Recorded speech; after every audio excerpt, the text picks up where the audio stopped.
I want to welcome you all. Thank you so much for joining us today, those who came in person and also our online audience. And as I repeat each time, for those of you who want to follow the events at the Institute, please consider subscribing to the IES newsletter. Yes, and my special thanks for our guests today, to Dr. Toby Matthiesen and Dr. Faisal Devji for joining us today for this session, and also for traveling all the way to London from different locations. Thank you very much. Dr. Toby Matthiesen is our speaker today, and he is a senior lecturer in global religious studies at the Department of Religion and Theology of the University of Bristol. And he has previously held fellowships at the universities of Oxford, Venice, Stanford, Cambridge, and the LCE. He is the author of Sectarian Gulf, Bahrain, Saudi Arabia, and the Arab Spring That Wasn't, and the Other Saudis, Shiism, Dissent, and Sectarianism. Also the book which inspired today's talk, The Caliph and the Imam, The Making of Sunnism and Shiism, which was published by Oxford University Press in 2023. Faisal Devji, our discussant, is a professor of Indian history and director of the Asian Studies Center at St. Anthony College, University of Oxford. He has held faculty positions at the New School in New York, Yale University, and the University of Chicago, from where he also received his PhD in intellectual history. He is a fellow at New York University's Institute of Public Knowledge and Yves Otterman Chair at the Graduate Institute in Geneva. Recent publications include Islam After Liberalism, The Impossible Indian, Gandhi and the Temptation of Violence, and Muslim Zion, Pakistan as a Political Idea. As usual, to give you a rough idea of timelines, Dr. Mathiesen's talk will take between 30 and 40 minutes. Will be followed by a discussion led by Professor Devji and questions from the audience. So the whole session should take between 1 hour and 1 hour and a half. Yes, I think this is what I have to say. Thank you very much again. And I pass the floor to Dr. Matthiesen. Thank you very much, Orkan, for inviting me. Thank you to the Institute, and thank you all for coming. It's a great pleasure to be here and talk about my new book. And also, of course, thank you to Faisal for agreeing to be a discussant here. That's a great honor, and I discussed this project with him over a number of years, so it's my great pleasure that he will act as a discussant. So without further ado, let us jump into the subject matter. So in many ways, this book is sort of the culmination of my interest in this broader subject of relations within Islam over the last 15 years or so. And to all of you, it will not come as a surprise in which geographical area roughly this story sort of unfolds. I mean, here just a reminder, sort of broadly speaking, of the areas in which later Sunnis and Shiis sort of coexisted.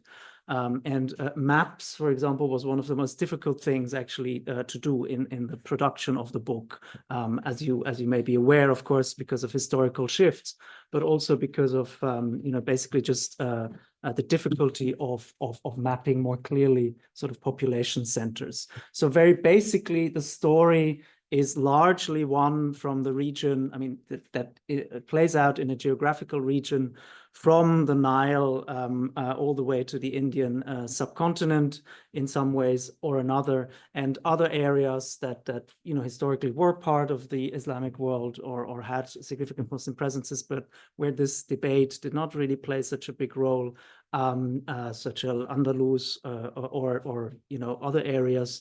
The Southeast Asia or so on do not really feature very strongly in the book, but nonetheless, I mean, there's quite enough that sort of ended up in the book. So the reason why I wanted to write this book is that I wanted really to sort of debunk common assumptions and myths about Sunni-Shi'i relations, but also about sort of the relationship between religion and politics when it comes to sort of inner Islamic relations. So on the one hand, I was, of course, very dissatisfied with superficial accounts that say, this split is an age-old split that dates back to the death of the Prophet, or that doctrinal debates alone explain, for example, later political tensions.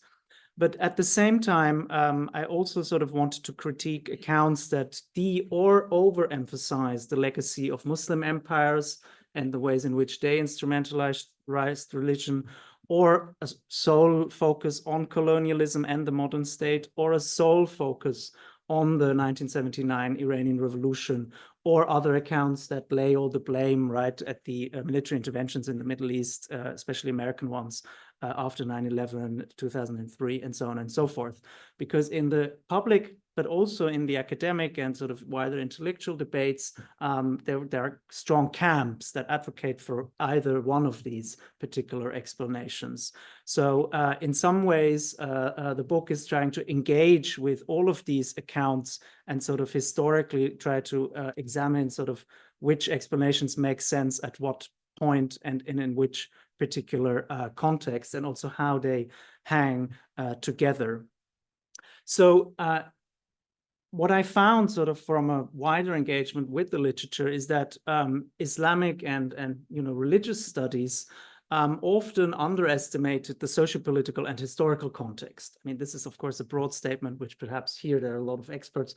It's a bit, of course, exaggerating perhaps, but I think we all know sort of what we mean, right? By taking doctrine very seriously, by taking theology very seriously, and so on and so forth. But on the other hand, right, so the social-political history or social sciences in general, basically often underestimate the power of ideas. And I was frequently told actually that the content actually of this stuff that I was actually working on didn't really matter, for example, to historians or to political scientists, amongst other people. So I felt there was a sort of a tension, also a disciplinary tension that sort of needed some resolving. And I also felt that simplistic explanations have often contributed to political problems, because a lot of these debates have very strong political resonances, and there are political actors that actually invoke, one or the other of these explanations very, very significantly. And so what I also realized working on sort of sub-aspects of this topic over the last 15 years or so is that actually this sort of, very strong polarization and sort of conflict in certain areas actually led to a dramatic expansion of scholarship. So much interest together with other developments, right? The access to new archives, the digitization of archives or manuscript collections, and so on and so forth. So much wider expansions in the field, in various research languages and in various sort of disciplinary areas that actually now allowed sort of much better understanding of particular episodes, of particular movements, of particular contexts, and really to help move beyond these sort of abstract, very generalizing narratives. But what I found also sort of working in different institutions, in different disciplines, was that actually these were very rarely put into conversation with each other. And also geographically, there wasn't really not so much engagement, for example, between regional experts, for example, on the Middle East or on South Asia in particular. And so one of the things that I really try to do here is break down these sort of regionalist barriers and really try to read across geographical boundaries, but also historiographical boundaries. So look at, different time frames and different places. And to do that, I sort of built on my pre-existing work and did more field work in certain areas, particularly in Lebanon, but also in India and in the Gulf, sort of, and building on and in Iraq, especially, and building on sort of earlier work in the Gulf and sort of my study period when I also spent time in Iran, in Syria, and other places, and where just sort of sort of a sociological almost understanding that of course things are not as simplistic as they are often presented and seem much more complicated, and that whole notion of sort of a certain form of confessional ambiguity, and we get to that, and day-to-day interaction obviously is the sort of more real way of going about this. And perhaps lastly, you see on the slide, I was also very, dissatisfied, and I mean, I'm not the only one, of course, and many people have tried to reform this, of course, but the old sort of vocabulary of the sociology of religion when applied to Islam really, still doesn't make sense, and particularly when we talk about this context, sort of, diversity in Islam, different branches of Islam, we really very quickly go back to the old sort of Weberian church sect dichotomy that is still, heterodoxy, orthodoxy, and so on and so forth, which come out of a Jewish studies, Christianity, theology, and so on context, some historiography. But really, when applied to Islam, they really confuse things much more than, they obscure much more than they reveal. So one of the things that I tried to do here was also come up with a bit of a different vocabulary. And I think we can get to that. And, for this audience, again, not a surprise. And obviously institutions like this one have already done a huge amount to bring Shi'ism into the wider sort of study of Islam. But historically, I think you are all aware that Shi'ism or various forms of Shi'ism were to a significant extent neglected, especially in older historiography of Islamic history and in sort of Islamic studies more broadly. So one aim here was also to take Shi'ism really seriously, as one of the main iterations of Islam, and try to write a sort of almost a textbook. The idea is also that it can be used as a textbook, and to really write sort of the Shi'i perspective on the different periods and the different topics into that history based on what we can know at the moment.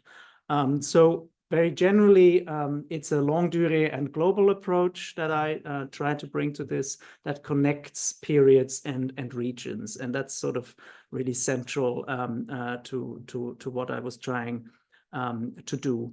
And as I mentioned, I try to take doctrinal debates seriously, but put them in a social political context, and at the same time try to give Muslims agency, but do not, I didn't want to see Islam sort of as developing in a vacuum, which is also one perspective that sort of is often brought to the table.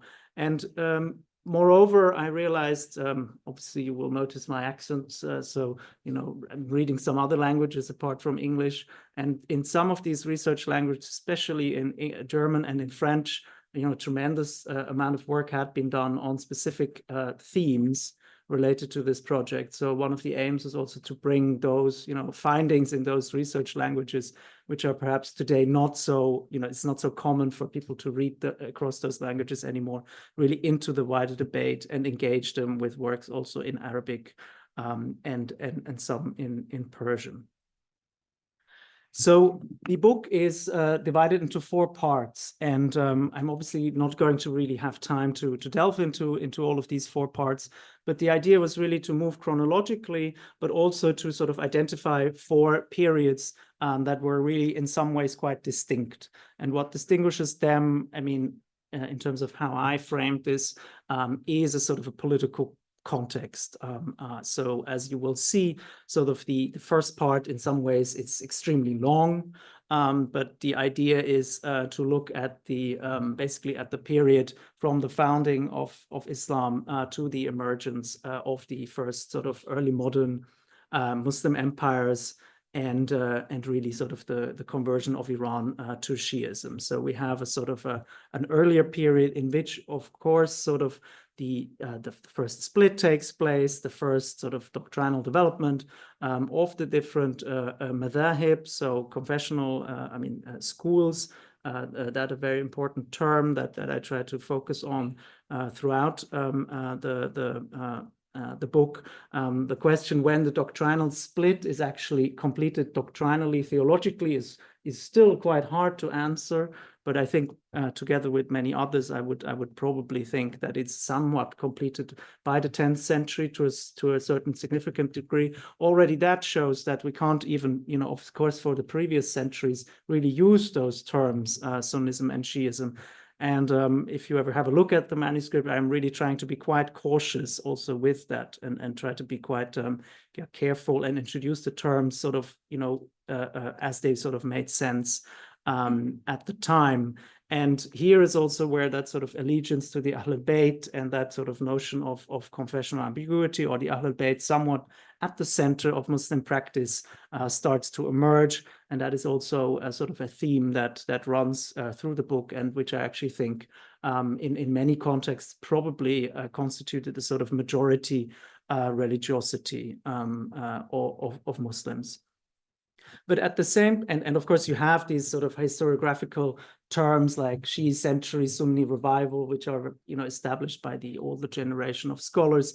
So I engage with them, but ultimately show that it's things are not so clear cut. And here I obviously profit mainly from the scholarship of other people, including people here on the panel or work here at the Institute, and many others.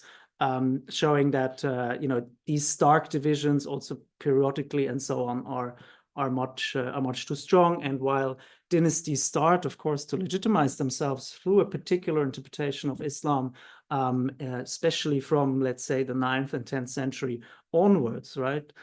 They generally do not convert top down their populations. They allow other madhahib or other religions to thrive and even constitute the majority of the population. And therefore, we cannot, we're speaking really about a development, a situation really very different from what happens afterwards. At the same time, we do start to see certain sort of interstate rivalries, inter-imperial rivalries, having confessional overtones. That's particularly the Mongol-Mamluk rivalry, right, in which some of the earliest key polemics sort of start to emerge. And these tendencies also shouldn't really be overlooked. And so here is where we then sort of move into part 2 of the book, which inevitably sort of starts with the rise of the Ottomans and of the Safavids and other powers, such as the Shaybanid Uzbeks, and also on the Indian subcontinent, obviously various ruling dynasties. And this is one map which took quite a long time to complete, but it shows you that basically these states started to be really different from what was there before, both in the size of its territory, in the way in which they control it, and in the ways in which they used particular interpretations of Islam as ruling ideologies, and also in the ways in which they started to embrace them to legitimize conquest of neighboring territories, or legitimize rulers themselves. So here is something that I think can be called the Muslim age of confessionalization. here I am engaging to a certain extent with that sort of, German historiographical debate about the Reformation and so on.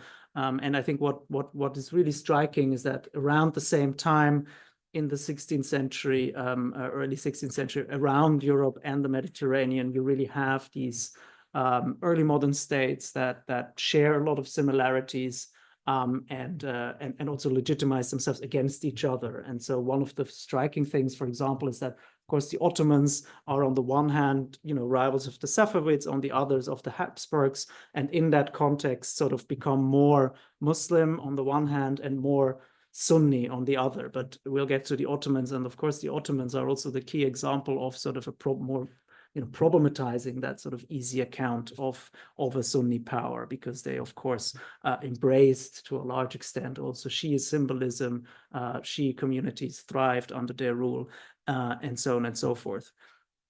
So basically, from about 1500 onwards, I think one can identify much stronger identification between territory and faith, and particular interpretation of faith as well.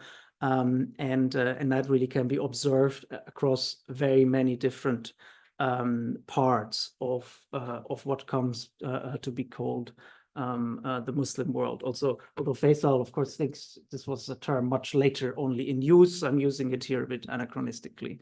You will forgive me. But also on the Indian subcontinent, we start to have sort of rulers very specifically embracing certain interpretations of Islam, Usuli Shi'ism on the one hand, or certain forms of Sufism on the other. Again, not really converting en masse their whole populations, but still very clearly setting preferences for also certain schools of law and a patronage and so on here.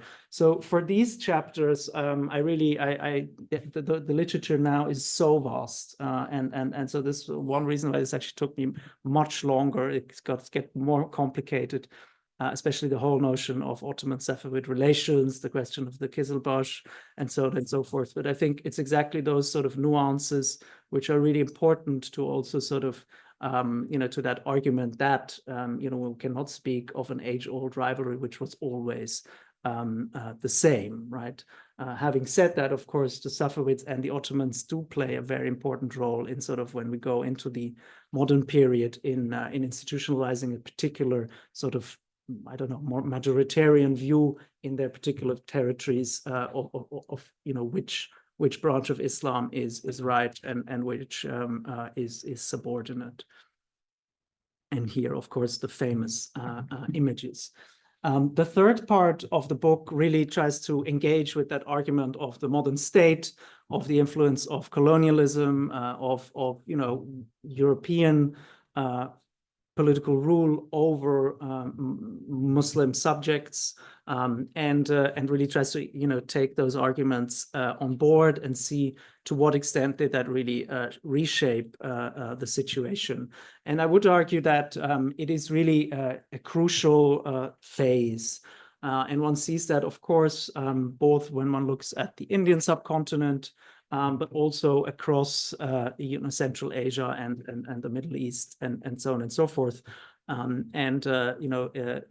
couple of chapters look at the different cases in quite some depth. So one of the ways in which this is done is, for example, in India, in British India, right, through the legal system. So one of the things that why I mentioned sort of the confessional ambiguity aspect was quite important was because in most of these empires, it wasn't really possible to have official legal resort to different madhahib at the same time. I mean, generally speaking.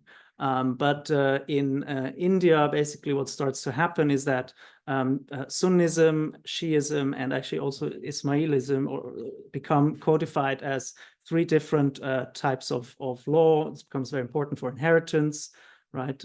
You will be aware of that. And these groups start to serve similar functions as caste groups. And sort of British officials talk about this also quite a lot. And they do this by engaging with local religious scholars to sort of come up with what becomes Anglo-Mohammedan law. And in that, you have these sort of three different categories of Islamic law, I mean, but in the sense of the modern colonial state.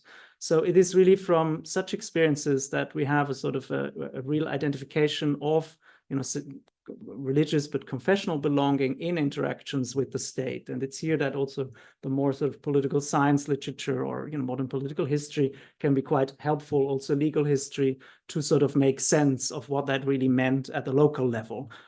Because while that probably didn't really recalibrate theological debates and so on, it really fundamentally reconstituted the meaning of Islamic law and also just the ways in which people interacted with the state. And we very clearly know that that reinforced communal boundaries, even in places where sometimes they hadn't really been in existence before at all. Or so people didn't actually use words like Sunni and Shia in certain contexts before. So the Ottoman Empire would have been such a case, and some areas of the Indian subcontinent as well. And when we look at the Ottoman Empire, we have quite similar, I mean, similar but not the same developments. We have obviously the penetration of the Ottoman Empire by European, especially, but also other Christian missionaries. And they actually start to see that those groups which are not, you know, 100% sort of Sunni Ottoman type, you know, in alliance with the ulama, or are 12 Shia, very self-consciously 12 Shia, sort of related to Iraq or Iran, all those communities which stem sort of from the Qizilbash or even the Druze, the Alawites, and so on and so forth, that they should be a target for proselytization and possible conversion to Christianity. And it is here then that you know, quite a lot of effort is made at targeting these groups, which again makes the Ottoman government very suspicious of these activities and suspicious of these populations, and eventually sort of sets in motion a similar sort of process of confessionalization that strengthens these boundaries, and in some cases even actually sort of creates these boundaries. And here I use quite a lot of material, that shows this in quite some detail.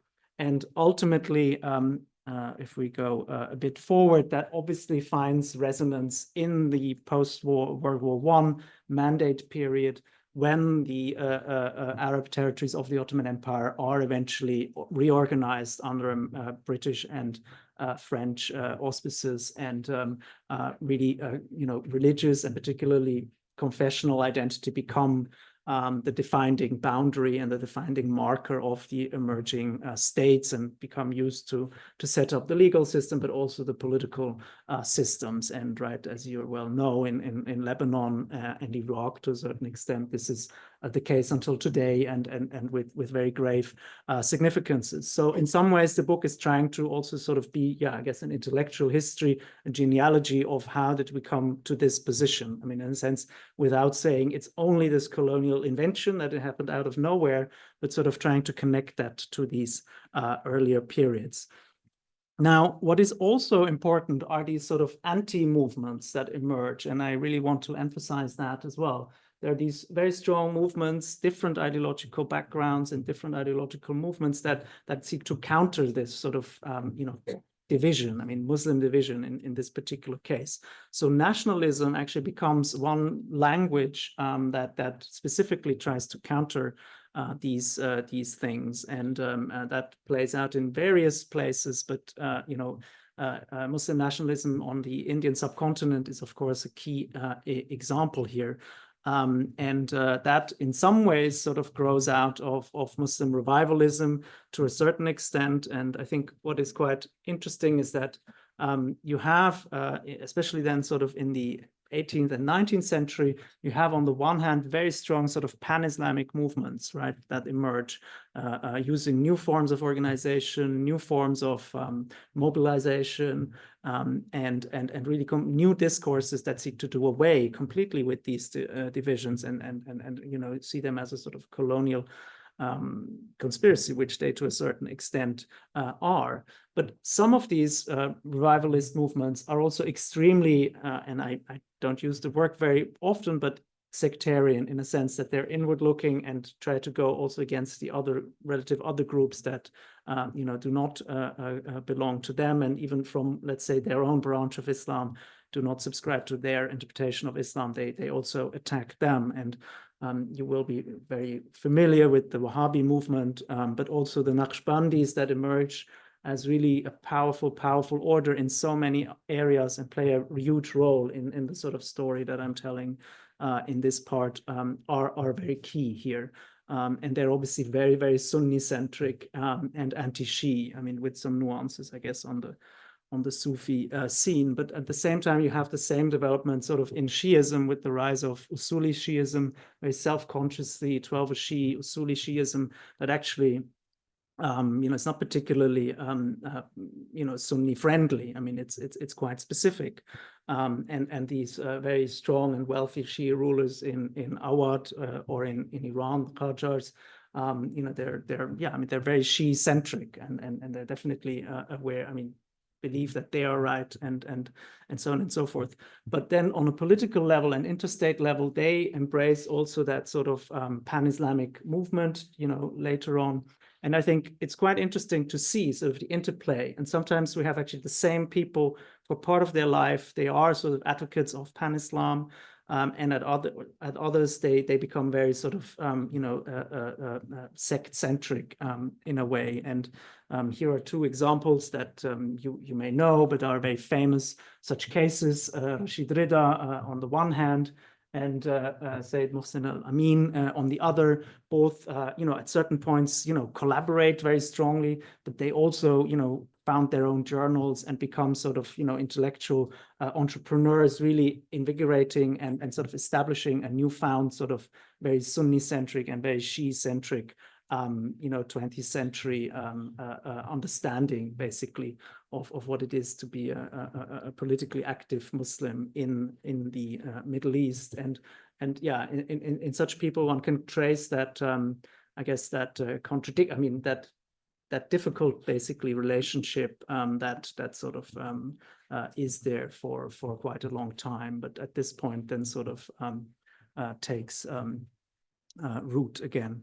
So the fourth part and last part, and I'm not going to be talking too much about it, it's perhaps the period that people are more familiar with, but because of the importance also of the last few, I mean, now we're almost talking about 50 years, and all these conflicts which took place in really the heartlands, where these splits first emerged, where the important schools were, where it's very significant territories.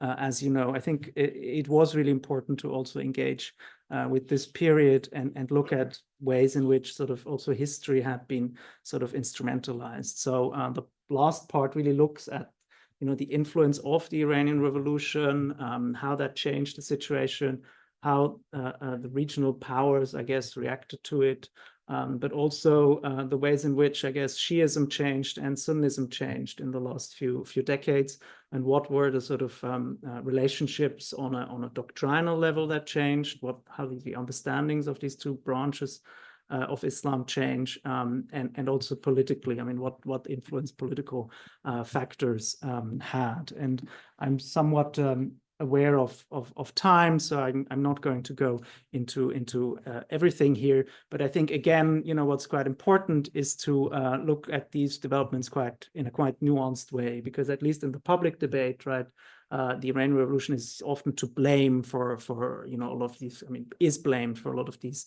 conflicts in the last few decades.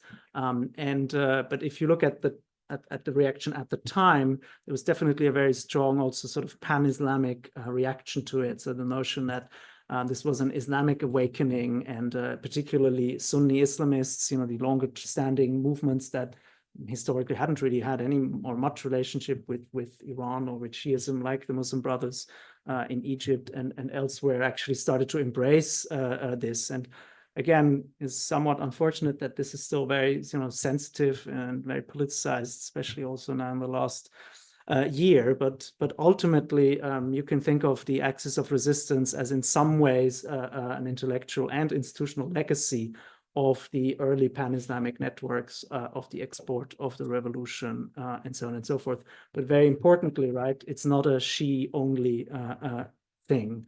So I think it sort of strengthens the argument of the book that one has to be sort of quite historically specific. And so I'm not going to really go through all these, other factors. And, the book obviously has a couple of chapters on these more recent episodes.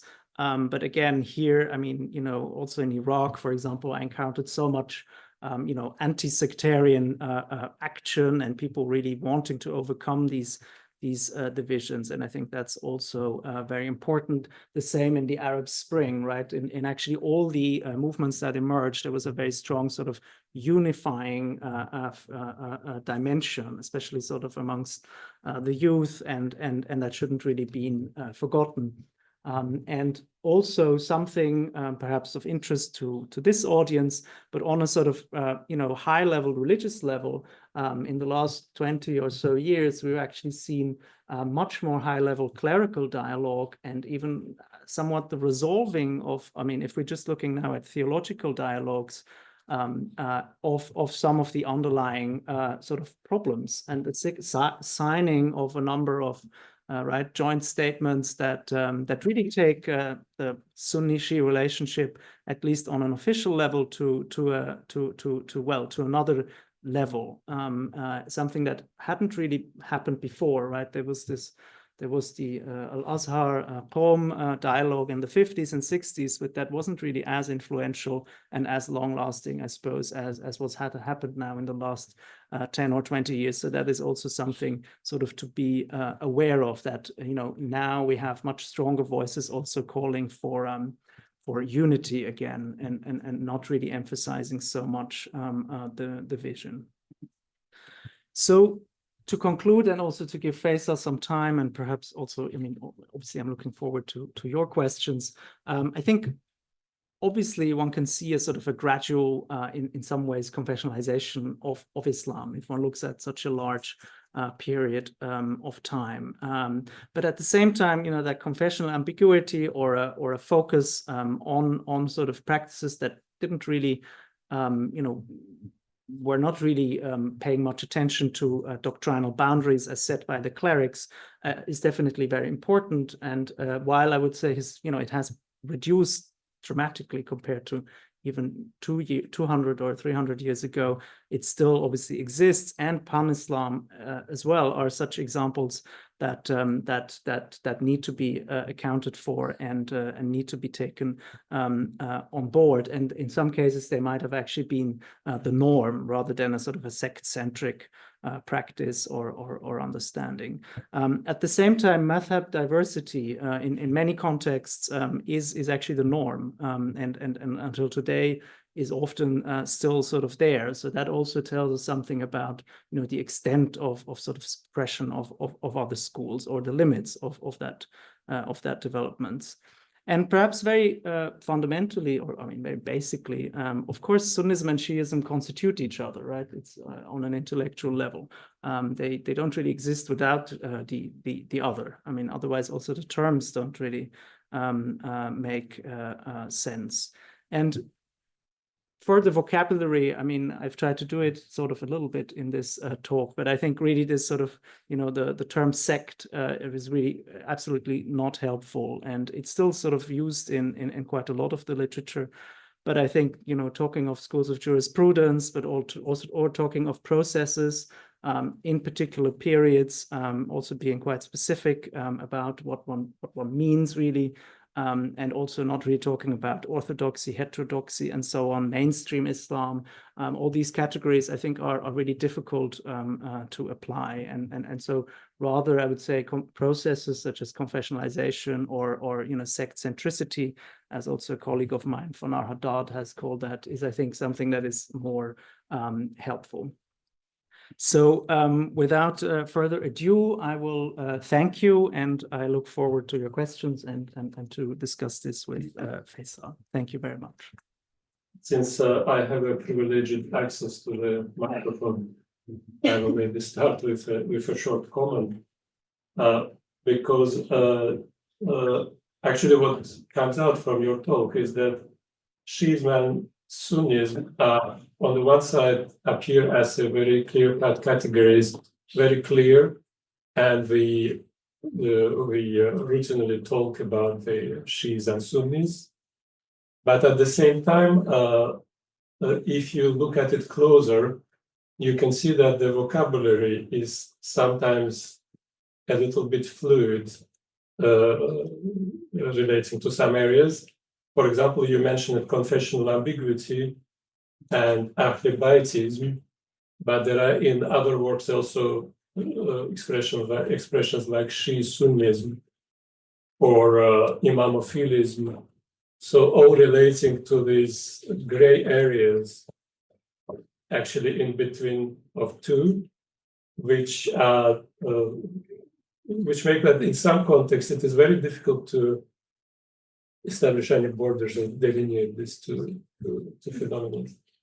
And there are also, of course, there are things such as cult of Ali, Alids, who are the descendants of Ali but are Sunnis.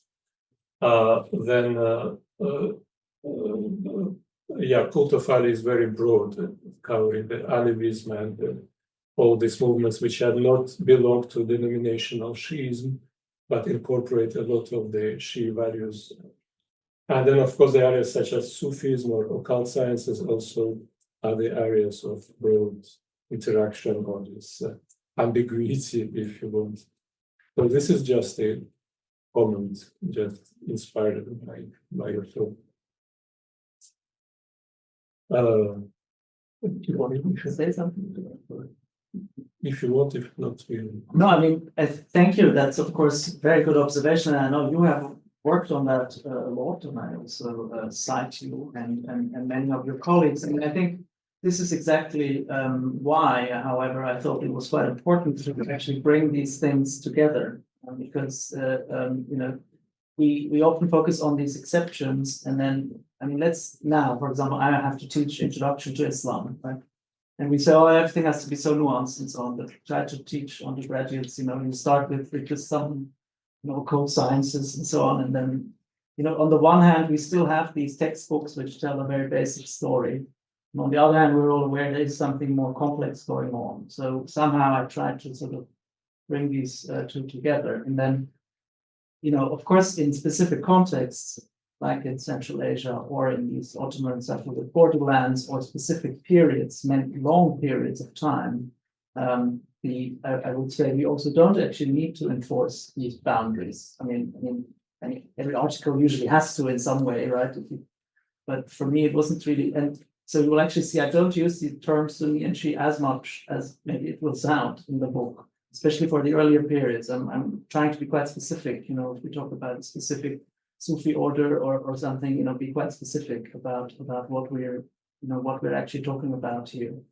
But at the same time, yeah, I felt sort of the literature had advanced in some of these cases to such a detailed degree, I mean, including your work and many others, looking at, you know, particular figures, particular, you know, in one village or in one city in the 13th century somewhere, we know really already now very much. And sort of how that then, you know, hangs together and led to a situation which then in the modern period, right, is no longer so much ambiguous or in today, you know, we would probably very difficult to find someone in this broad area or large groups who don't identify as something. And so that process, in a sense, is what I try to explain. Yeah. Yes, thank you. Well, I pass the floor to Professor Levji. Thanks very much. It's clear, Toby, that you've written really the most wide-ranging book on this subject, both in terms of its geographic coverage, but also in historical or temporal coverage. And that means that you've had to deal with several normally quite distinct genres of scholarship. On the one hand, the Islamic studies scholarship, which should confine itself to pre-modern Islam, but tends to overrun itself and pronounce upon modern subjects as well. in a way that is not true of any other field that I know of. So when you think about the study of modern Christianity has its own legitimacy. It doesn't require scholars of early Christianity to pronounce on what's happening today. This is not yet the case for Islam. So there's a problem here that I think your book really engages with, if not explicitly. And always reminded of that famous saying of Marx's, the weight of the past weighs like a nightmare upon the brains of the living. And so Michael Cook can write books that begin with the beginning of Islam and come up till today. And I know of no other tradition in which a medievalist can do that, except for Islam. So that's one kind of scholarship that you're grappling with, but you're also grappling with the other kind, which is purely modern and cannot take into account what has happened before. And that, of course, is another kind of problem. And this scholarship deals with sectarianism in heavy quotes, either through the lens of nationalism, the making of majorities and minorities, the construction of relatively homogeneous national identity, what happens to religious identity in that context, or a kind of more economic explanation for some of Matthiessen's work on the emergence of sectarian identity in the Levant, for instance. But you have to navigate a path between these forms of scholarship, which I think you do very well. And it strikes me that what you really focus on is very carefully, as we have heard you speak just now, on the colonial inheritance of categories and concepts that define both genres of scholarship, despite themselves. So even Michael Cook, the medievalist, relies upon 19th century terms and categories, as do we all in some respects. And the question here, of course, is whether there is another kind of vocabulary, living vocabulary, or another set of narratives that can allow us, if not to escape the colonial terminology that we have grown up with, at least to contextualize it. And I just wonder whether the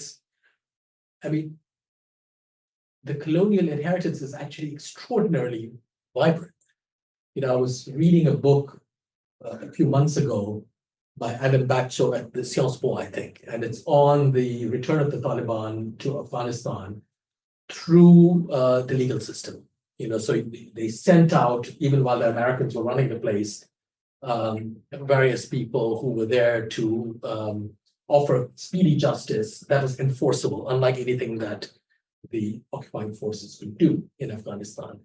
And one of the things I found very interesting is that despite the language of authenticity and a return to pre-modern times that characterized the Taliban, in fact, they were using texts that had been standardized by the East India Company in the 18th century, particularly the famous Hidayah. And this is not accidental because the Taliban were educated in Deobandi schools in Pakistan. And that is where that tradition came from. So it comes from the East India Company, goes to the liberals and modernists as well as to the Islamists, and then to groups like the Taliban. So even there, you have this dominance of colonial categories, even though their practices might be completely different from those that the East India Company established. So how might you actually think about these forms and categories and identifications in a way that manages to, if not escape entirely, at least contextualize them? And I take one of the things you're doing in this book is a very careful navigation. Allow us to do that. And it struck me that there is by now a whole tradition of Muslim thinkers trying to do just that, to basically take what appears to be in the colonial and modern scholarship a purely sociological or ethnographic account of Shiism and Sunnism, and try to turn it into a discussion or a debate about ideas. so someone on whom I'm writing a book at the moment, Muhammad Iqbal, does precisely this. He does this with the Hindu-Muslim relationship. He reduces it. He refuses the ethnographic and the sociological. He basically tried to reduce it to a debate, a conversation between different principles to make a kind of intellectual conversation of it. He does that with Shiism and Sunnism as well. And I'll give you just one brief example of this. So he is, as many of you will know, very keen on the finality of prophethood, which is a principle that is normally linked to Iqbal's anti-Ahmadi views, because the Ahmadis ostensibly were thought to describe their founder, Mirza Ghulam Ahmad, as another prophet. It's actually a much more complicated story. As Iqbal himself knew, he himself comes from an Ahmadi background, and in many ways remains an Ahmadi, I would argue. In his argumentation. But what does Iqbal do? He says about the finality of prophethood that it allows for Sunnism to free up human action precisely by relegating divine revelation and divine interference in human societies to the past. The finality of prophecy means divine interference in human life has come to an end. And so Islam, in his view, means the maturity of the human race. It comes to be an agent and actor in its own right for the first time in history, and therefore we are free. Right? Then he says about Shi'ism, the occultation of the 12th Imam does precisely the same thing. Whereas for Sunnism, it's the past that allows the relegation of God to the past that allows for human freedom. For Shi'ism, it is the pushing away of divine perfection into the unforeseen future that allows the period that we have to live through in the meantime to be a realm of freedom. Right? So one from the past and one from the future. You don't have to believe anything Iqbal says, of course. I'm not suggesting that he's correct. It just is a very, in my mind, interesting example of how he's trying to reduce this relationship to a relationship of ideas, to a discussion about ideas, which makes it manageable. You can disagree, but it becomes about something that is intellectualizable rather than ethnographic, sociological, criminal, or whatever. All of those other things, of course, come out of colonial institution making and go back into the courts of law, polemical publications, etc., etc. So that's one kind of question that comes to mind, because it seems to me that from the very title of your book, The Caliph and the Imam, you're rehearsing a kind of debate over authority. But of course, it raises an interesting question today, because both the Caliph and the Imam are no longer with us. Let's leave the Ismailis out. So do we have their ghostly presence? I mean, there is an interesting way in which the continued relevance of these figures, of the authority that I present, really seems to have more force in their absence rather than the presence would actually destroy the debate altogether. So I just wonder whether you might say something about these kinds of debates, say between these two representations of authority. One of the other things that came to mind was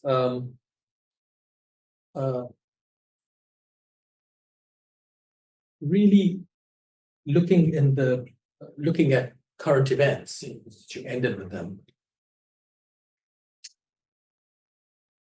The intimacy that you point out between Shi'ism and Sunnism, sometimes it's a violent intimacy.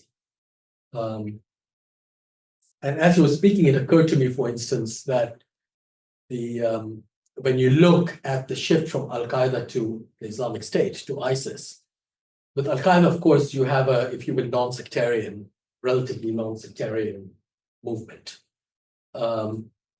it doesn't stress, it doesn't put really very much focus at all on Shiism as the great enemy. The enemy is the so-called far enemy, it's the West. With the Islamic State, it's the reverse. They don't really care about the West, interestingly. The West is where you can have publicity with attacks and things like that.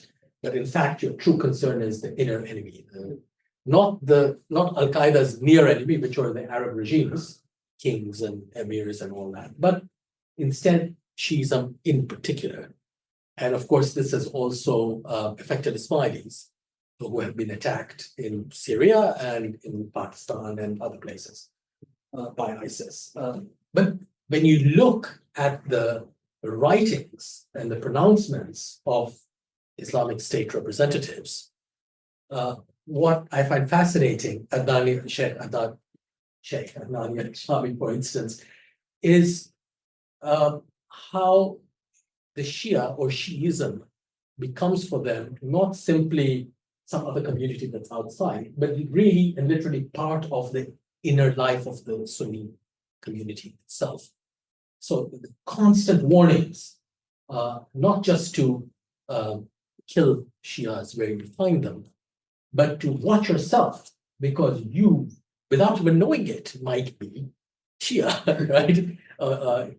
So Shiism in a way stands for the inner life itself, and to which they're of which they're deeply suspicious, because it's a realm of freedom, not Iqbal's outer freedom, but inner freedom this time, that in their view might serve as a kind of counterweight to God's absolute sovereignty, because you cannot have that kind of life. And so much of ISIS spectacle and verbiage and action is about demonstrating the loss or the absence of any kind of inner life, so that there is no space supposedly between what the law apparently prescribes and what you're meant to do. You're not meant to think about it at all.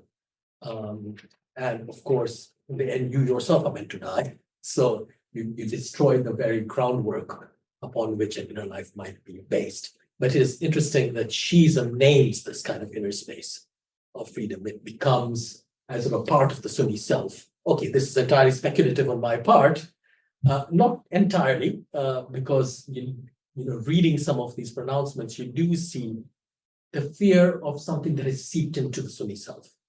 Shiism is not simply some outside force.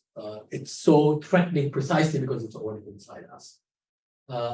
So there too, we have a kind of perversion, perhaps, of the battle of ideas that I was mentioning, but also a demonstration of what you said, which is that the Shia-Sunni debate or conflict is not necessarily one between clearly delimited groups of people. It can never be, not least because in these societies, these are societies that have always been plural and diverse. They might be hierarchical and they may be violent on occasion, but they have never been homogeneous, no matter how hard people have tried to make them so. And it is perhaps this history that allows for the kind of intensity of what we then end up calling sectarian relations, and their inability to form clearly distinguished communities, at least on occasion. So I'll stop there. Thank you very much. I mean, these were very profound observations. If ever there was an easy question to answer, that's it, right? I mean, perhaps I started from the end of what you were saying. I mean, one of the things I also tried to write against was this notion that Muslim communities are like ethnicities, right? Because it's, of course, people convert or they don't believe or they move, and so we should not really see that in sort of very fixed terms. So that's one thing. On the other, however, and I think it speaks to some of the intensity, right, of that debate and occasionally the encounter, and okay, in the talk, I talked a lot about nuancing and so on and so forth, but you mentioned a couple of movements, right, who don't find this funny, right, and are, willing to kill any one of the other two. But also, when we look at debates in Islamic law, as you're quite aware, it's different views on tafsir, different views on hadith, on anything eventually to do with coming to a ruling. The Shi'i view constitutes such a challenge to what became the Sunni consensus, that for actual theologians and jurisprudence, this is an extremely challenging challenge, and it is one from within. It's one that goes to the heart of everything, really.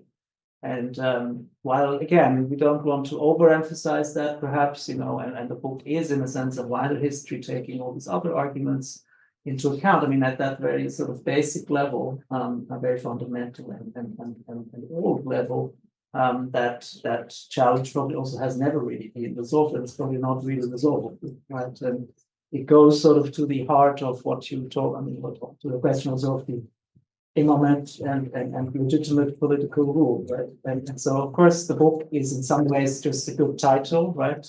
But it also is, of course, trying to use those two categories as ideal types of religious political authority, and because ultimately these were the two ideal types of religious political authority. If perhaps in the last century they haven't really played such a huge role, but historically they have, and they remain powerful as ideas, and the terminology is widely used. And why is that so? It's because religious and political authority are going hand in hand in both branches of Islam. And yeah, I mean, in the case of Shiism, have such a strong influence even on the fundamentals of the faith and of Islamic law.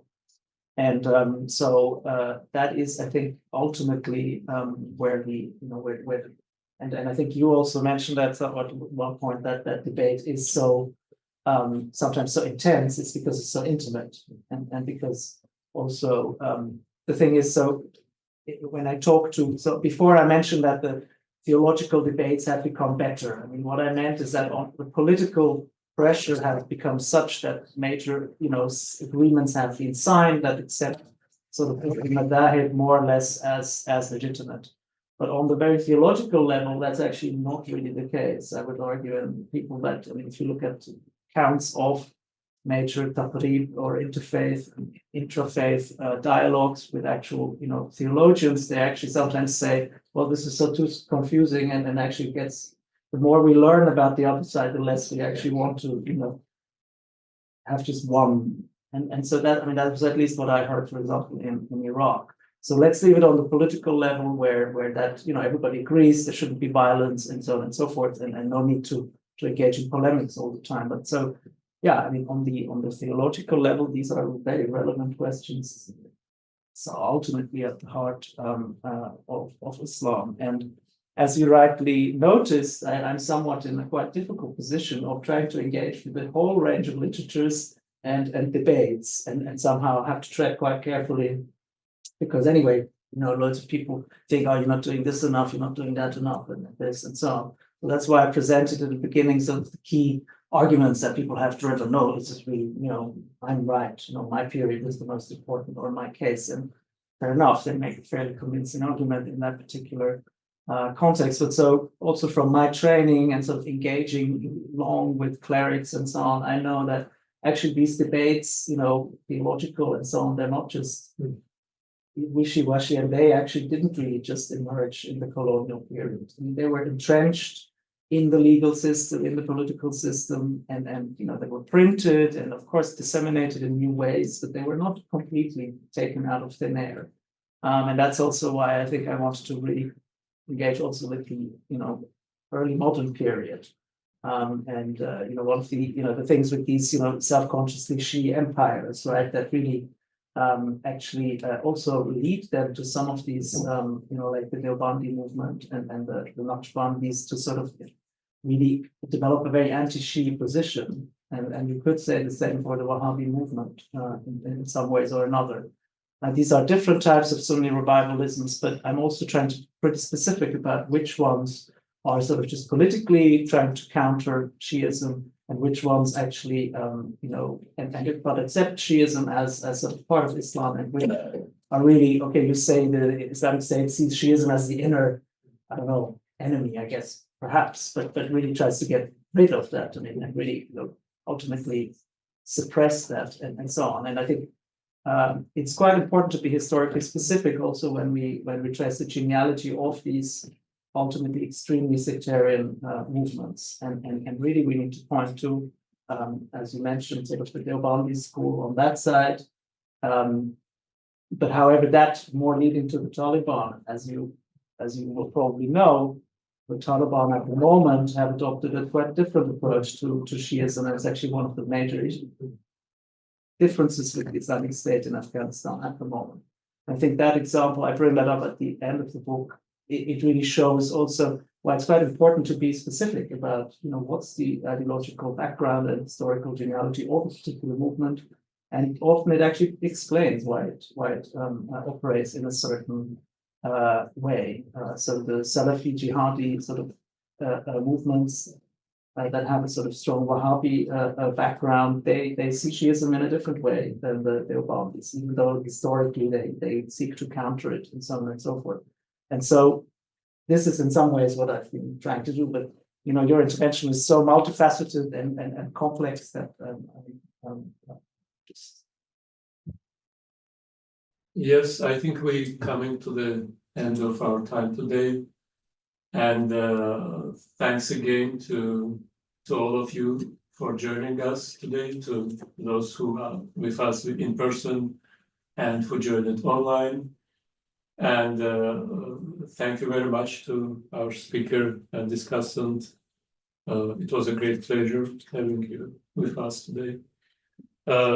Thanks also to everyone who supported the preparation and delivery behind the scenes, and especially to Nushin Premji, who is here today, and to Akif Zanani, to our Department of Communication and Development, and to our events team.